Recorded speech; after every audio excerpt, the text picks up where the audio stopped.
I've been looking forward to this one for a while. We are going to get a status update about the Department of Community Development from our new Director of Community Development, Bruce Emery. Bruce has been a planner all of his professional life. He graduated in 1992 from Central Washington University.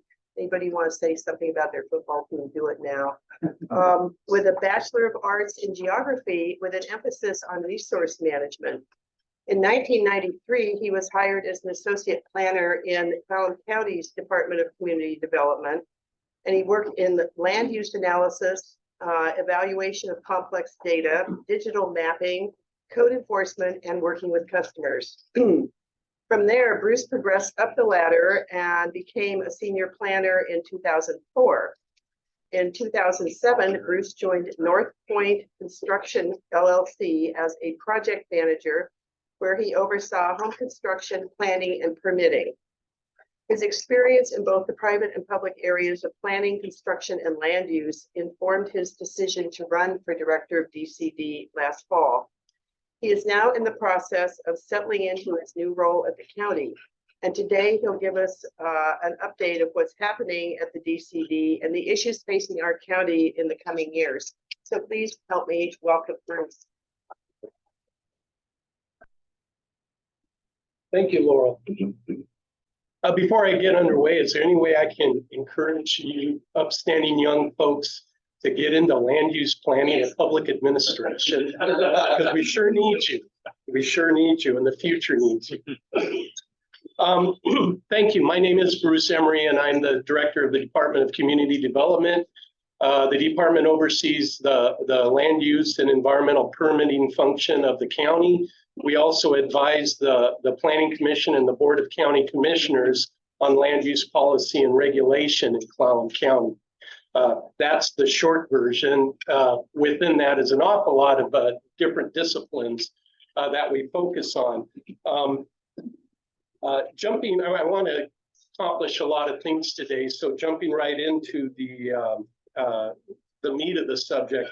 Obviously, one of the biggest things that we are facing in Clallam County right now is a housing crisis, a housing availability, housing pricing compared to median income. There's a great disparity right now. I think we're all aware of that.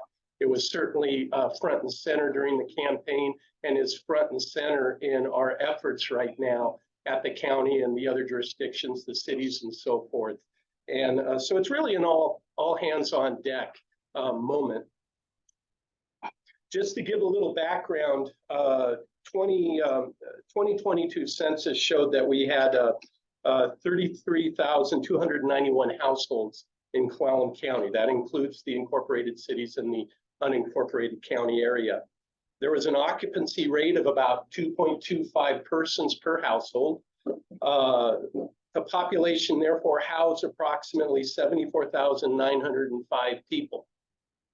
At the same time, our population census data shows that there were 77,625 people living in Clallam County and the incorporated cities.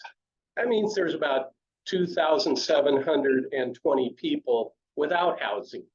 So it creates a representation of what the demand is that isn't currently being met.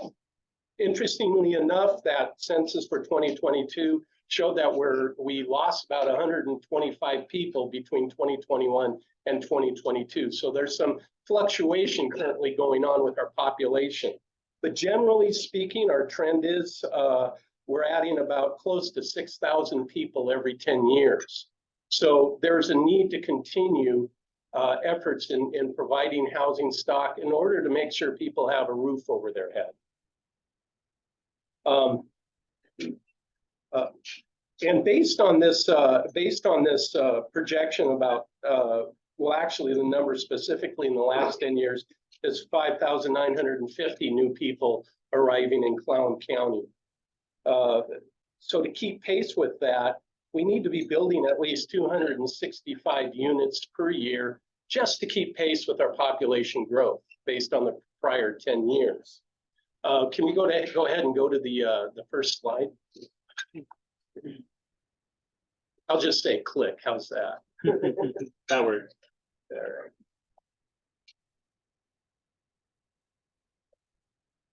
Yeah, here we are. Nope, yeah, next slide.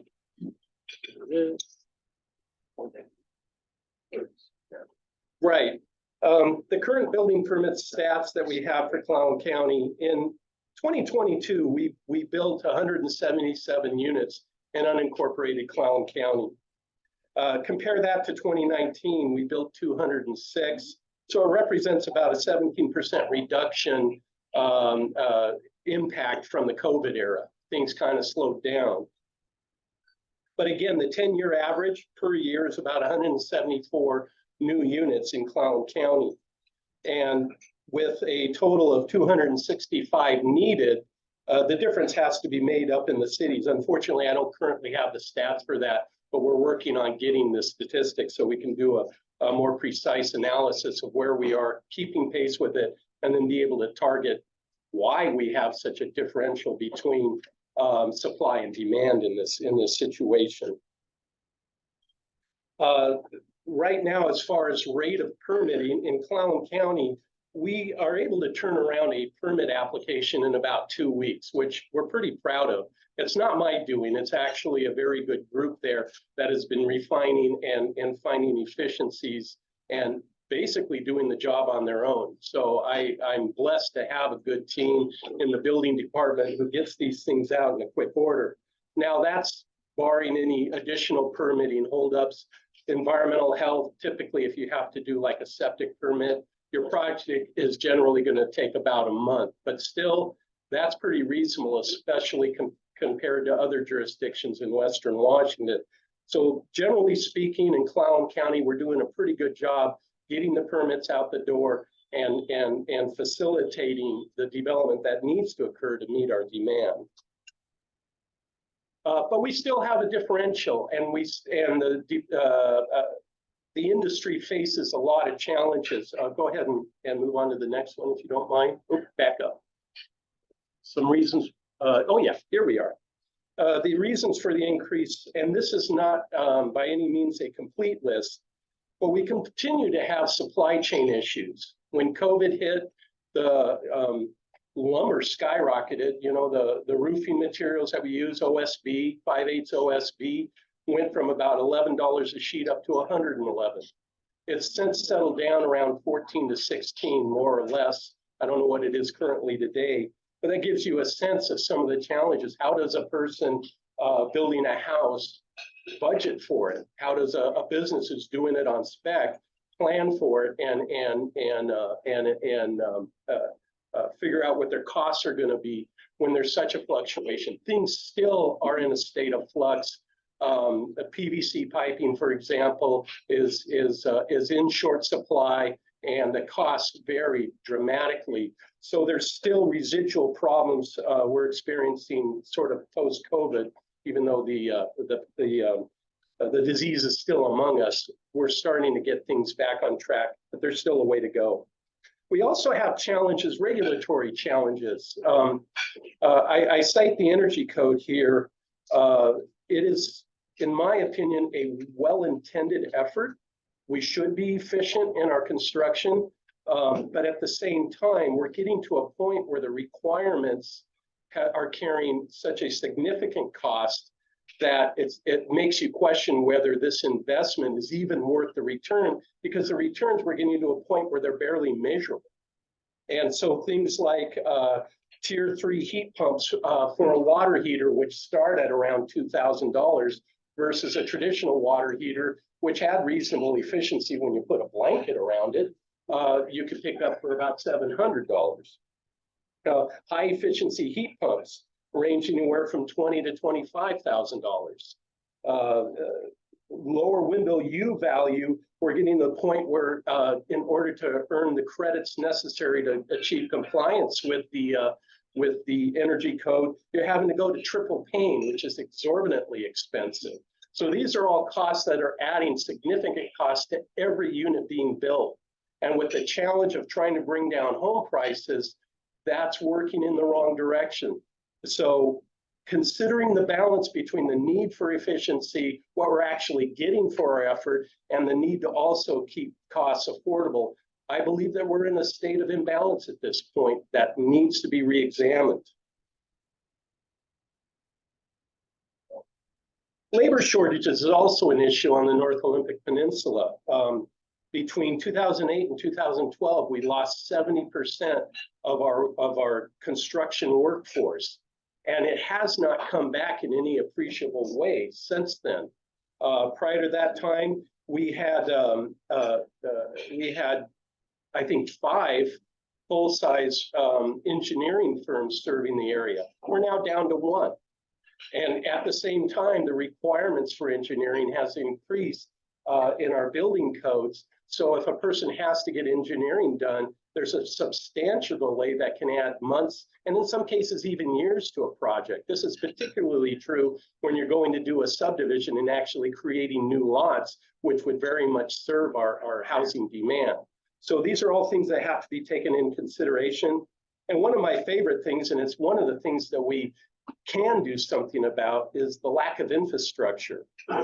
Under our Growth Management Act, urban densities are supposed to be concentrated within our cities and in unincorporated urban growth areas that are affiliated with cities, or in our case, like Carlsberg, the areas around Sequim, the areas around Port Angeles, Joyce, Clallam Bay CQ, and the areas around Forks.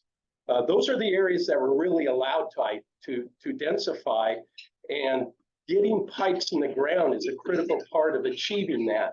And we're kind of behind the curve on that. There's places within the incorporated cities and certainly within the unincorporated urban growth areas that currently go unserved.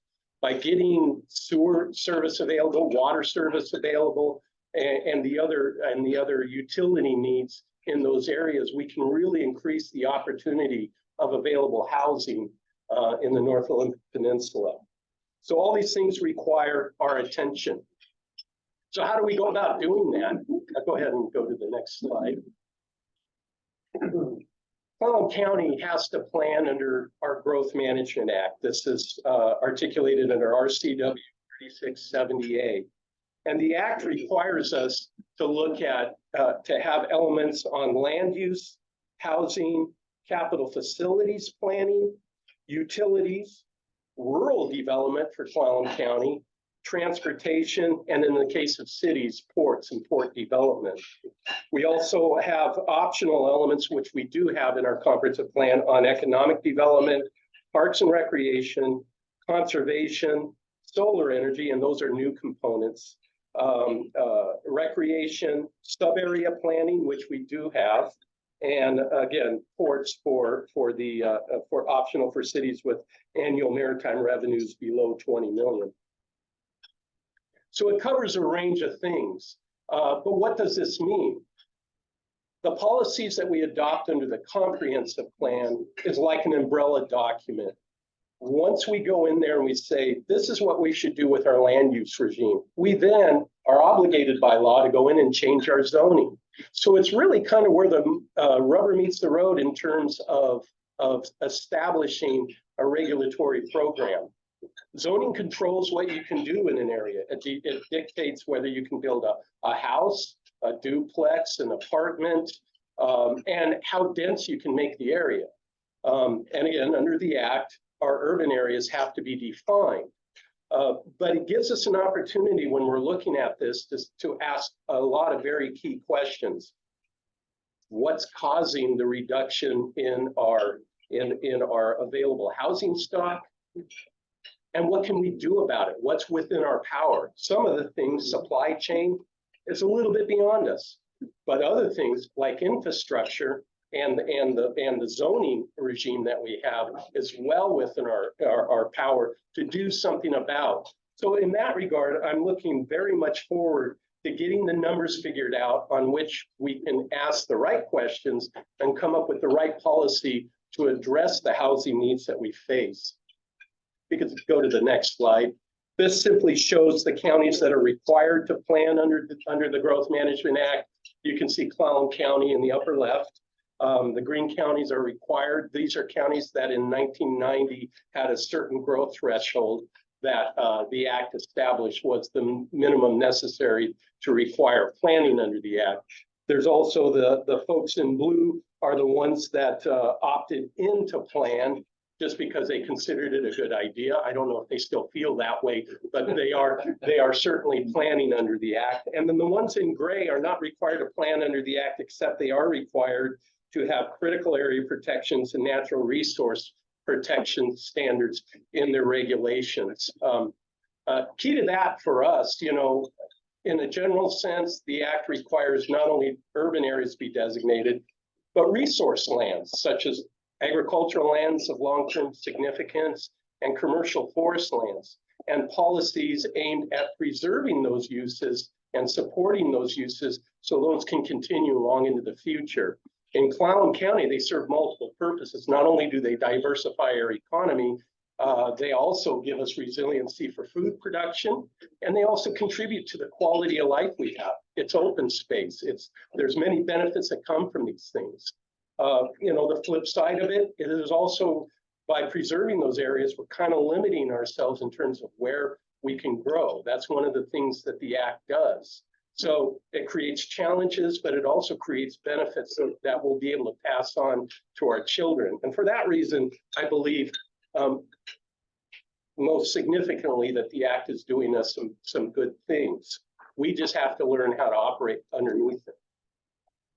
Let's go to the next frame. So in updating the act, Clallam County is required to have our comprehensive plan updated by June of 2025. And we know that there's some legislative changes to the act that is instructing us on things that we have to look at and have to update.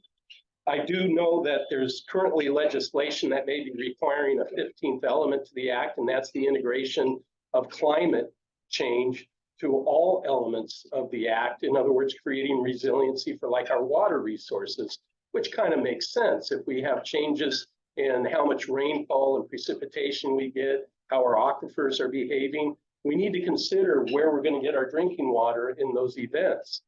City of Port Angeles depends heavily on flows in the Elwha River. What if those drop by 50%? You know, these are the kind of things that we have to look at. Certainly we could go into the off-channel reservoir, for example, as one effort at creating climate resiliency in our water resources. And there are certainly other options that we'll be talking about when we dive into this legislative update. So integration of climate science, certainly in the protection of our critical areas and other aspects of the plan. The housing housing element, there is an abundance of new legislation targeted at, in your urban areas, expanding the range of housing types that are available. For many years, we focused solely on single-family residential neighborhoods, which are great and add quality of life. You know your neighbor, et cetera. But one of the things that is being explored in the regulatory realm is what other options can be available: duplexes, townhouses, the kind of things that add density and use land efficiently within these areas will also help provide the supply of housing that is needed, and possibly in a way that's far more economically available to the folks that need it most. So those are the types of things we will be looking at. You know, part of the analysis in land use and even the housing component is what are we doing to help folks be able to afford new housing? What's our economic outlook? One of the things we need to focus on strongly in our review here is the available industrial land base. Clallam County has ample amount of industrial zoned land. We have about 729 acres. The problem is most of that is in areas like surrounding the prison out in Clallam Bay. There's one 132 acre parcel north of Forks, but the landowners are kind of just sitting on it. And the industrial land that is zoned adequately is already broken up into small lots that are hard to utilize by larger industries that would really like to locate in Clallam County with economically friendly or environmentally friendly operations that could provide a lot of family wage jobs. So we have to start looking at the land base that is available to us to possibly expand adequate industrial zoning within areas that they can also be served by urban services, your sewer, your water, high, several of them would require high energy provisions. So we have to take a look at what the PUD has. That mapping's already underway, so we can come up with a plan for bringing forth to be able to increase the economic land base that we have. This is something the EDC has been pushing for, because they keep turning away folks who want to locate here and provide the kind of family wage jobs that we need. And then we also need the urban services in those areas. This gets back to the infrastructure question. This effort also has to be coordinated with the cities. We have to be in alignment with where these locations are going to be and what the urban services are. And together we have to seek the funding sources that'll be necessary to get us there. And so this is all very important, and it all will have a lasting impact on how we develop in Clallam County, and how we can start to shift the differential between median family income and where the median house price currently sits. So let's move ahead to the next slide. This is, legislative changes. I wanted to touch base on this because it gives us a glimmer of hope. Things are currently being considered in Olympia. Some of them I'm a little concerned about it, but some of them I applaud. Senate Bill 5190 would reverse a current Supreme Court decision in Foster versus Ecology. This involved what they call hydraulic continuity with surface water. And in this court case, the Supreme Court decided that if there's any hydraulic continuity, in other words, you have an aquifer, groundwater basically, that as it progresses through its cycle, encounters surface water. If that surface water has any impairment at all, and is like over allocated or has some kind of impairment, you can't use that groundwater source. And what the legislation is saying is that alone can't be the sole basis for denying use of that aquifer. And what it means is that to deny that use, you have to do your work. You have to quantify that and demonstrate that, yeah, there's a problem there. Why is that important to us? Look at the Squim-Dungeness Valley. The sources for drinking water there are the aquifer systems. We're encountering that right now in the Carlsberg area. So having a regulatory system that doesn't just say, nope, it connects to this water body is impaired, you can't use it. We're saying, demonstrate what the impact is. Do the science, do the work, and let's make an informed decision before we jump to just shutting it all down. I think that's valuable. That's valuable to us, and it's valuable to the state of Washington. Senate Bill 5258 and House Bill 1298. This one is targeting regulations that will create condominiums and townhouses from 2 to 12 units. And key to this one, and it's similar to the House Bill 1167 at the bottom of the list, is the state legislature is saying to the Building Code Council, which establishes our building codes, including the energy code, reconsider what those regulations are for these types of houses, because we want to streamline it. These two bills are the first bills where the legislature is actually recognizing that there's an adverse impact of regulation. And that this gives us the opportunity to say, hey, at least for these targeted things, let's see if we can reduce the pain a little to facilitate their development. So you have that for condominiums and townhouses from 2 to 12 units. You also have that in House Bill 1167 targeting middle income housing. So those two bills, I think, may go a long way to facilitate housing, give us some additional tools to promote it. And I think those will produce good results for Clallam County. That leaves House Bill 1133, which specifically allows detached accessory dwelling units with defined limits. And the interesting thing with that is Clallam County already has it. We had detached accessory dwelling unit standards predating the Growth Management Act. And this is interesting because the Growth Hearings Board is the legal authority to review cases brought forth with respect to the Growth Management Act. And in 2003, they had a case up in San Juan County. San Juan had not had a detached ADU standard up to that point. And they were a county required to plan under the act. So they came up with detached accessory dwelling unit standards.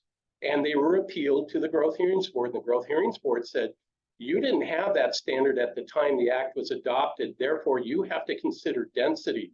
So let's say you have a 5-acre maximum residential density zone. You know, you have to have a minimum of 5 acres to place a house.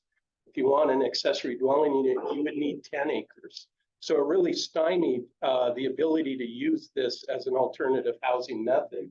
The legislature is now considering saying no, that you don't have to do that. As long as your accessory dwelling is truly accessory to the primary use, you can pretty much do that anywhere. And that's a plus for getting affordable housing opportunities available to folks in other areas of the state. And it also strengthens what we have, so we're not so subject to potential appeal under their 2003 ruling. Lastly, House Bill 1149 and Senate Bill 5202 will potentially make available $4 billion to address housing insecurity through a workforce revolving loan program. And the potential for this is that it can also dovetail into infrastructure dollars. So getting back to, one of our primary lists is trying to get pipes in the ground. This may be an additional avenue to be able to support that. So we're watchful of that. Let's go to the last slide. Okay, that was my favorable bills analysis. My unfavorable bills analysis, we have House Bill 1199. This requires that for public works contracts that at least minimum prevailing wage be applied. Now, folks tend to think that, wow, that sounds like fair play, right? Problem is, it's based on I-5 corridor standards. Our contractors can't compete. So when we get public works projects that come out here, highway improvement projects, et cetera, folks from the I-5 corridor, outfits from the I-5 corridor come out, do the work, the money leaves the area. What we want is to have fair play, allow our companies to be able to bid on these projects and get the opportunity to do the work so that money actually stays here. I think that would definitely benefit Clallam County. And lastly, House Bill 1181.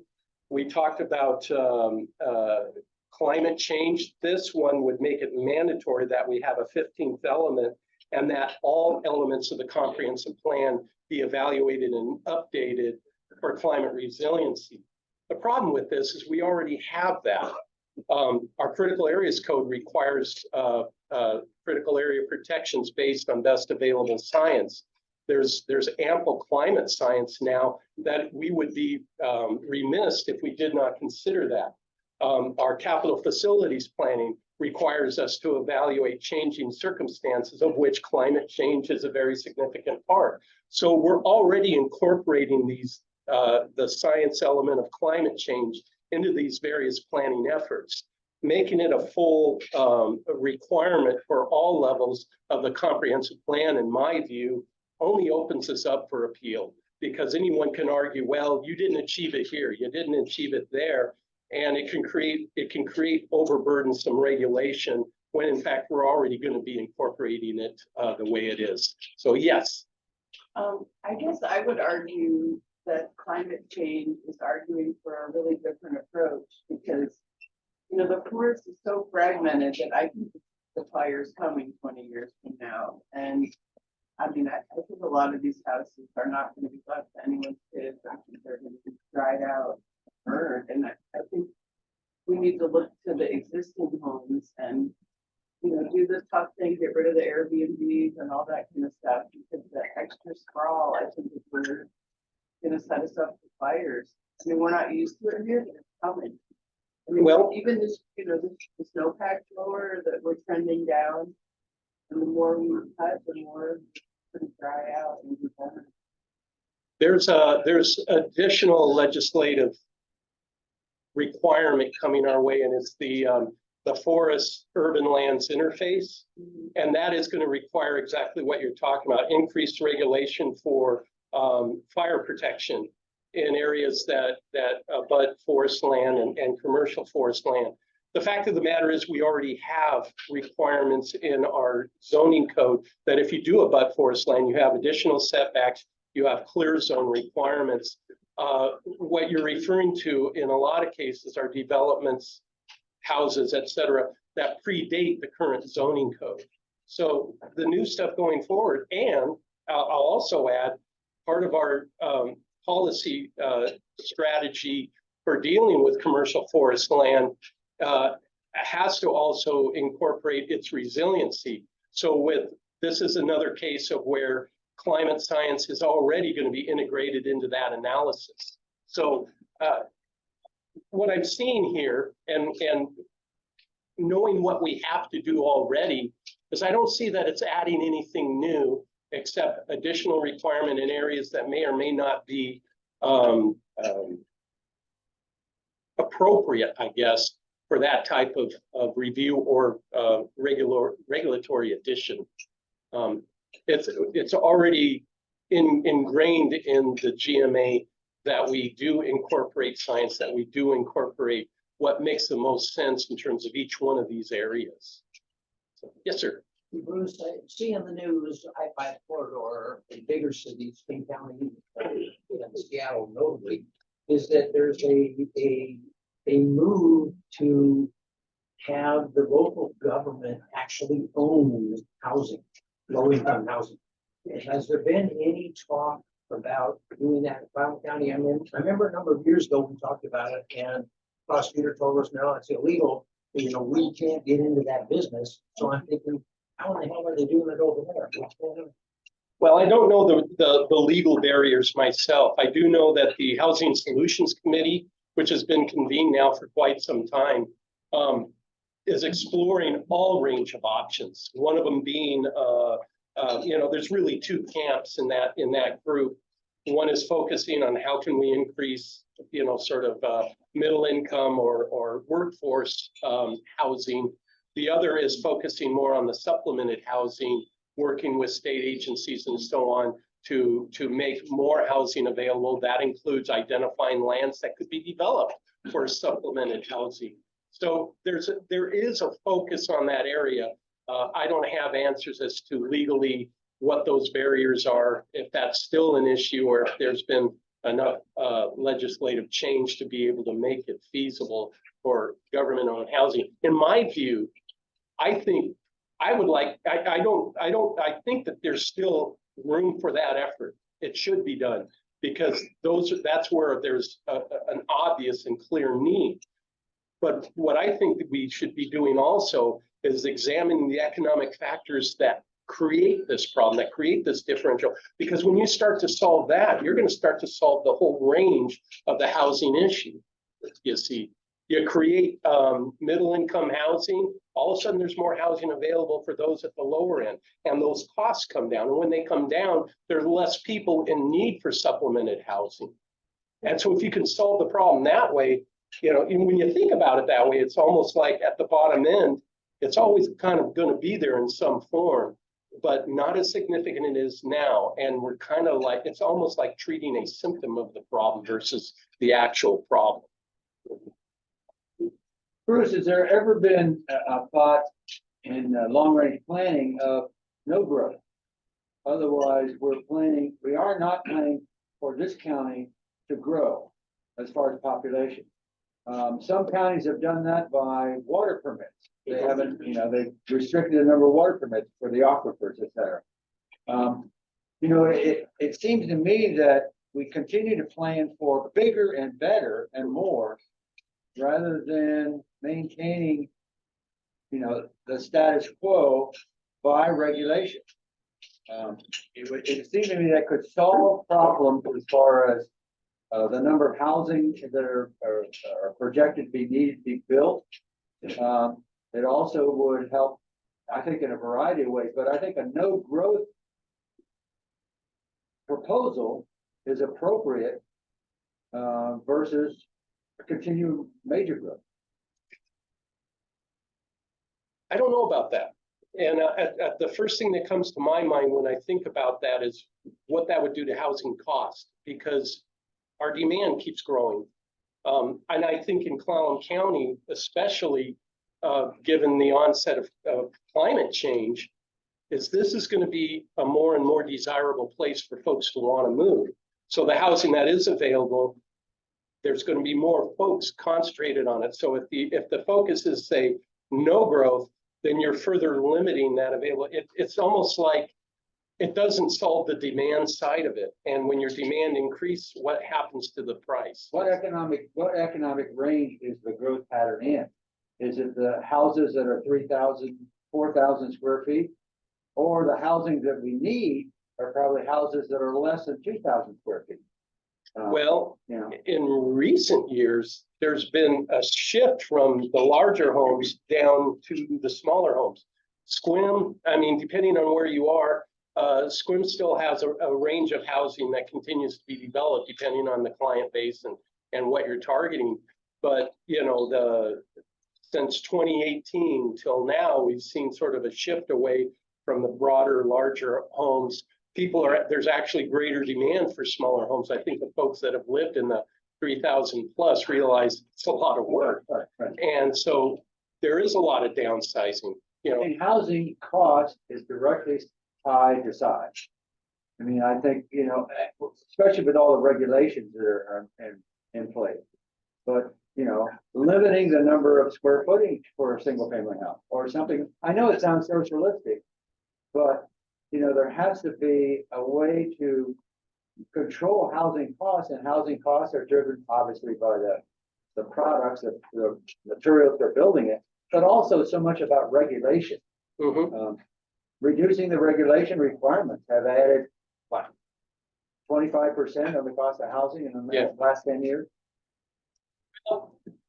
I mean, You were in the business in the private sector. Yeah. So, you know, there's always a sweet spot in the market, and that represents where the demand exists. And right now, it's somewhere between the 12 to 20, probably centering around 16 and a half to 1,800 square feet. And that is what people want. That's what the bulk of the people want. But you also have an unattended demand sect that is below the cost or the price threshold that, again, as we talked earlier, part of the focus is to also increase the range of options so that sect might also be housed. And I believe the demand is there if you can bring down the price point. The problem is you're only partially right about the cost being directly relative to the size. A 3,000 square foot house is going to cost so much. You drop it to 1,800, or let's say you drop it to 1,500, which is half the size. The cost doesn't cut in half. You have costs that are still applicable to that. It's going to be somewhere in the 65% of the cost of the 3,000 square foot. So there are things that are required on every unit and costs that are attributed to every unit. So that I feel like to add to your comment, someone that's in their 20s that's going through all of this, like, what do you do, right? These houses are $300,000-$400,000, and the dream house that you actually want to be in is actually $500,000 or $600,000, right? Yeah. And I tell you what, we can't even afford to rent right now a small apartment that's 400 square feet right now. And I work every day, Monday through Friday, and on the weekends I work just as hard as anyone else, right? And so we have two housing problems. We have the people that don't even work, they don't even want to try, and right? And then we have the people that work, they go to McDonald's every day, they come here, they work, they serve our food, and they still can't even afford, even if they Yeah. have a full family, everything, they still can't afford, right? So we need to get the housing, and who controls that, right? Well, construction, building, material, that's what raises that cost. That's it's in their hands right now, right? So as long as we can get those numbers down, get these regulations fixed up a little bit, get the housing market away from 400,000, get more back to like a 250 for people like myself. It's not gonna happen. I mean, a 1,800 square foot house right now is a $500,000. Once interest rates get up to about 17, 18%, then then everyone will Yeah. stop buying and maybe we'll eventually get there, right? I understand. I mean, you're right. You're absolutely correct. Well, it also means, House. it also means, consider the transition housing concept, getting more apartments. We haven't had hardly any, I know in unincorporated Clallam County, we haven't had any apartment construction in the last 10 years. Right. And now part of that is economics. We had historically low interest rates, and we had since 2012, when the housing market picked back up, it was booming. And from a contractor's perspective, why would you do a long-term investment for a whole bunch of capital into the development of an apartment when you can build a house, sell it in 4 months? We were selling houses when it was just framed, Right. when it was just sticks on the ground. So when you have a market like that, why change that formula? The economics drive it. But the other piece of the concern I have with a no growth approach is eventually you don't have waiters waiting on you. Eventually, you don't have people working the gas station that you go to visit. Your workforce can't afford to live. So economics drives a lot of this. Regulation drives a lot of this. Getting beyond supply chain issues is driving a lot of this. We're just now hearing from the PUD that they think they will be able to start making available transformers. For the last 2 years, you couldn't get them. So new subdivision couldn't even go in, or houses on vacant lots without an available transformer on their neighbor's property couldn't even develop. So we have these limitations that we have to work through. And not all of them can we solve, but we can chip away at it. We can take 1 or 2 of those obstacles off the table. That, I think, is what we should be doing. And then we'll work on the remainder. Yeah, you're right about the rental unit market. I mean, that has to be solved. But anyway. Yeah. To be honest, on that last comment, I probably, I look at all the apartments, insurance guy, right? I haven't seen an apartment built since probably like 2005, 2007, 8. I mean, that's probably the newest apartments around here. And that's like maybe a 20 unit apartment, which is not a lot. So we need some more apartments. We need more apartments. Yeah. Well, Bruce, thanks a million for coming. Did I go too far? No, I got